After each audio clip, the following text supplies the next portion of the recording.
आज की चर्चा में आपका स्वागत है। और जनाब का एक स्पेशल व्लॉग आ गया। ये व्लॉग जो है ये है अपब्रिंगिंग बर्थडे व्लॉग। इतने दिनों से हम लोग जो कह रहे थे तो उसमें अब 50-50% कर लिया है। मैं अपब्रिंगिंग दिखा देता हूँ, आप जो है बर्थडे दिखा देना, और आउटसाइड जो बर्थडे सेलिब्रेट किया है वो दिखा देना। इसलिए ये अपब्रिंगिंग बर्थडे ब्लॉग आ गया। तो पहले सबसे पहले बर्थडे ब्लॉग के लिए नेचुरल सी बात है, शॉपिंग करने की ज़रूरत है। तो शॉपिंग मॉल और वहाँ बहुत सारे कपड़े ये सब। और एक देखने वाली बात ये है, आप जितने भी लाए हैं कपड़े, वो सारे कपड़े अगर देखें तो सारे के सारे एक जैसे हैं। ऐसा लगता है कि एक ही सेट के 4 कलर उठा लाते हैं, तो फिर ऐसा ही होता है। तो नॉर्मली जितने भी लेकर आए हैं उसमें 99% या के लिए 90% जो कपड़े हैं वो सारे के सारे एक जैसे हैं, और कलर उनके अलग अलग हैं। अलग ही किस्म की चॉइस है। और नेचुरल सी बात है कि अगर आप शॉपिंग करो और बच्चे के कपड़े ना खरीदो, वो भी न्यू बॉर्न बेबी के, या बच्चा कोई भी हो, ये तो होता ही है कि आप बच्चे के कपड़े खरीदते हैं। तो बहुत सारे कपड़े उसके भी लेकर आए, रोहान के लेकर आए। लेकिन एक बात नोट करने वाली बात है कि इन दोनों की स्टारडम क्या है, वो अभी इससे पता लगता है कि इनको किसी भी तरीके के कपड़ों के या किसी भी तरीके से मदर केयर की और बहुत सारी चीज़ें होती हैं, किसी भी चीज़ की इनको प्रमोशन नहीं आए हैं। कोई भी प्रमोशन इनको नहीं आया। जबकि दूसरी तरफ देखें आप, तो डब्बा के पास में प्रमोशन में भी भरमार रहती है। उसके पास सूट्स और जो उसकी एसेसरीज़ होती हैं, जो गर्ल्स यूज़ करती हैं, वो सारी एसेसरीज़ के उसके पास ऑलवेज रिकमेंडेशंस, ये प्रमोशंस, ये सब आते रहते हैं। इवन देन गिफ्ट आते रहते हैं।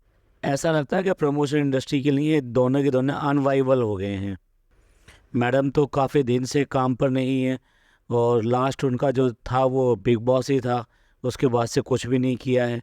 और जनाब की बात करें तो जनाब ने भी ये जो सीरियल था, 1 साल चला और 300 एपिसोड पूरे किए, और 1 साल में ही वो सब कुछ हो गया, और 1 साल में ही बंद हो गया।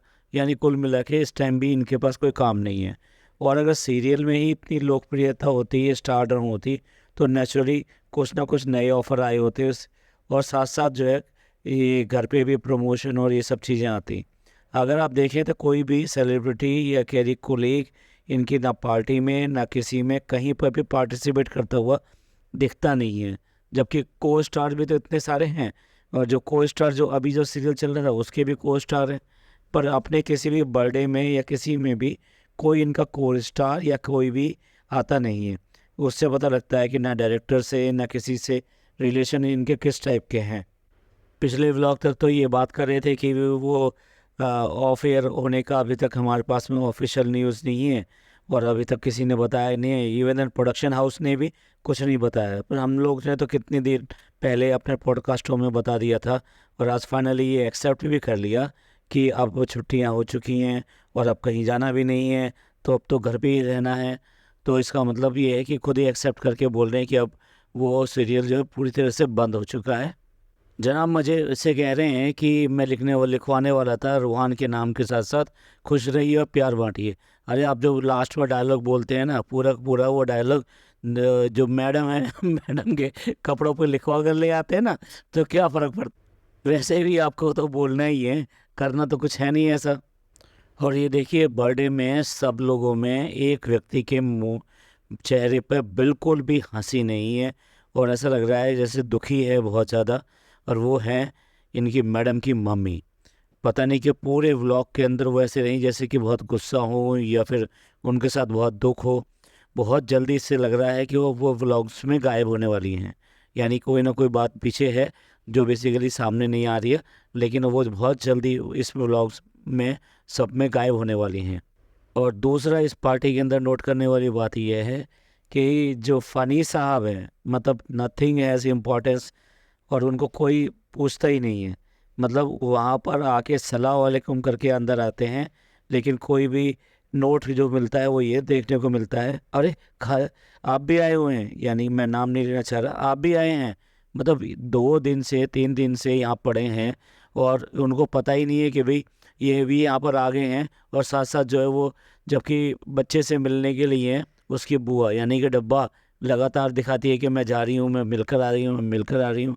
और साहब को हैं कि मतलब अपने बहनोई का नहीं पता, मतलब एक ऐसा रिश्ता जिसके लिए तो लोग वह बिछ जाते हैं, या ये कहिए कि बिछना एक गलत वर्ड है, कि आदर में जिसके सामने झुक जाते हैं। जीजा का रिश्ता है, यानी कि बहनोई का रिश्ता इतना बड़ा माना गया है कि उसके लिए सब कुछ करते हैं। और बहुत दिन से पहले से ही प्रोग्राम बना के रखते हैं कि जब वो आएंगे तो उनको किस तरह से उनका खैर मकदम करेंगे, उनका स्वागत करेंगे, उनका वेलकम करेंगे, उनके लिए क्या क्या हम करेंगे। लेकिन यहाँ पर इस घर में कोई भी इम्पोर्टेंस किसी भी लेवल पर नहीं है। ठीक है भाई, जैसा आप हो वैसा ही आपको इम्पोर्टेंस मिलेगी। अब रिश्ता आपको जो है जिससे है वो तो प्यारू प्यारू प्यारू वो हो गया, लेकिन इम्पोर्टेंस तो आपको मिल नहीं रही यहाँ पर। सिर्फ रिज़ा और रेहान ही थोड़ा बहुत उनके साथ बोलते रहते हैं, और उसका रीज़न भी है क्योंकि उनको वो बार बार मॉल्स लेकर जाते हैं, गिफ्ट दिला के लाते हैं, और उनको एज ए कंटेंट अपने साथ में हमेशा यूज़ करते हैं। तो बस उनका इंटरेक्शन ज़रूर दिखाई देता है। बाकी तो फैमिली में कि ऐसा नहीं लगता कि उन्हें परवाह है कि कोई घर में आया हुआ भी है और वो घर के लिए इतना ख़ास है। ये देखकर अच्छा लगा कि 1 लाख रुपए के गिफ्ट के आगे जब धर्मदादा ने आई गिफ्ट दिया, यानी कि चॉकलेट्स दी, तो उसको बड़ी ही खुशी के साथ में और बड़ी गर्मजोशी के साथ में उसको थैंक यू बोला गया कि मुझे पसंद है। तो ये अच्छा लगा। आप मतलब अपने जो भी आपके साथ में कोलीग्स हैं या फिर आपके जूनियर्स हैं या फिर आपके यहाँ काम करते हैं, उनकी इज्जत रखना और उनको मान देना और उनको ये महसूस कराना you are important to us, you are valuable to us. जैसे मूवी के किसी फंक्शन में कोई एक डायलॉग दे दिया जाता है ना कि उसकी प्रेजेंस शो करनी है, ऐसे फ़नी साहब जो है अपनी प्रेजेंस शो कर रहे हैं। अरे भाई केक वेक कट गया, बर्थडे हो गया, तो अब खाना भी होना चाहिए। तो ठीक बात है, भी भूख लग रही है, खाना तो चाहिए चाहिए। एनीवे खाने के लिए जो आया वो आप सब लोगों ने देख लिया, क्योंकि घर में तो कुछ बन नहीं सकता। तो सब कुछ जो आया वो बाहर से ही आया है, और बाहर से जो भी आया है वो सब कुछ इतना मॉडर्नाइज है। Can not say the food, basically all the junk foods are there. आप देखिए हर बार ये कहते रहते हैं, लेकिन खाते जंक फूड ही हैं और खिलाते जंक फूड ही हैं। घर में इतने सारे लोग हैं, अगर और किसी का भी बर्थडे होता है तो हो सकता है मैडम जो है बिरयानी ये सब बना कर रखती, और बाकी लोग भी हैं तो घर के ही तो लोग हैं। तो ऐसे में तो घर का खाना नॉर्मली जो ऑर्गेनाइज हो जाता है। लेकिन चलिए, जब यहाँ पे कोई काम करना चाहता नहीं और किसी को सिर्फ और सिर्फ घबराना और डरना ही आता हो, तो फिर क्या करें, तो ऐसे ही काम चलाना पड़ता है। चलो गुड। और हाँ, थोड़ा फ़नी सा लगा कि इस ज़माने में आप डिजिटल पेमेंट करने में प्रॉब्लम है आपको, और आपने आज तक नहीं करी। भैया ये तो सीख लेना चाहिए, और करना कैसे है ये तो वक्त पे काम भी आता है। एक बात ज़रूर कहना चाहेंगे कि इनके पापा जो हैं वो नॉर्मली इसी टी शर्ट में दिखाई देते हैं जिस टी शर्ट में ये हैं। बड़ा उनसे थोड़ा लगाव सा होता है, क्योंकि वो बेसिकली क्या है, अपनी फीलिंग्स को एक्सप्रेस नहीं कर पाते हैं और ठीक से बोल नहीं पाते या बता नहीं पाते हैं, और उनको साथ में रखते भी नहीं हैं। भाई जब ये सब कुछ कर रहे हो तो थोड़ा उनके बारे में भी सोच लिया करो। रंगीनियाँ उनको भी अच्छी लगेंगी, अगर कुछ चेंज आएगा तो वो भी अच्छा लगेगा उनको। अब लास्ट में एक इम्पॉर्टेंट बात, ये बात मैं स्टार्टिंग में भी कहना चाहता था, लेकिन सॉरी इस तरह बोलते हुए अच्छा सा नहीं लगता, लेकिन बोलता हूँ आपको। वो ये है कि जितने भी ये कपड़े लेकर आए हैं सारे सारे फ्रंट ओपन लेके आए हैं। क्यों लेकर आए हैं उसका रीज़न भी बता रहे हैं कि ये बेसिकली इसलिए लेकर आए हैं कि फीडिंग की ज़रूरत होती है, तो इसलिए फ्रंट ओपन कंफर्टेबल रहता है।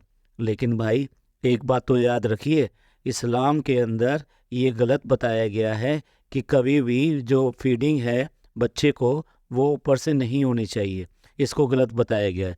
तो आप कम से कम इन बातों का भी ख्याल रखिए। घर में हैं तो घर में जैसे भी होगा वो वैसे उसी हिसाब से मेंटेन किया जाएगा, क्योंकि गिरेबान से जो दूध पिलाना जो है ना वो नहीं माना गया, वो गलत माना गया है, ये नहीं दिखाया गया है। तो इसलिए आपको इन सब चीज़ों का ख्याल करना चाहिए। चलिए ख़त्म करते हैं इस पॉडकास्ट को, मिलते हैं अगले पॉडकास्ट में। मे बी आप सबसे पहले अभी आने वाला होगा बर्थडे गर्ल कहिए या बर्थडे मदर कहिए, उसका व्लॉग आने वाला होगा। तो ये पॉडकास्ट आपको अच्छा लगा हो तो प्लीज़ लाइक कीजिए, सब्सक्राइब कीजिए और शेयर कीजिए। खुशियाँ बांटिए और खुश रहिए, और अपनी ज़िंदगी में रिश्तों की कदर कीजिए, यही रिश्ते हमको आगे ले जाते हैं। थैंक यू, धन्यवाद, शुक्रिया।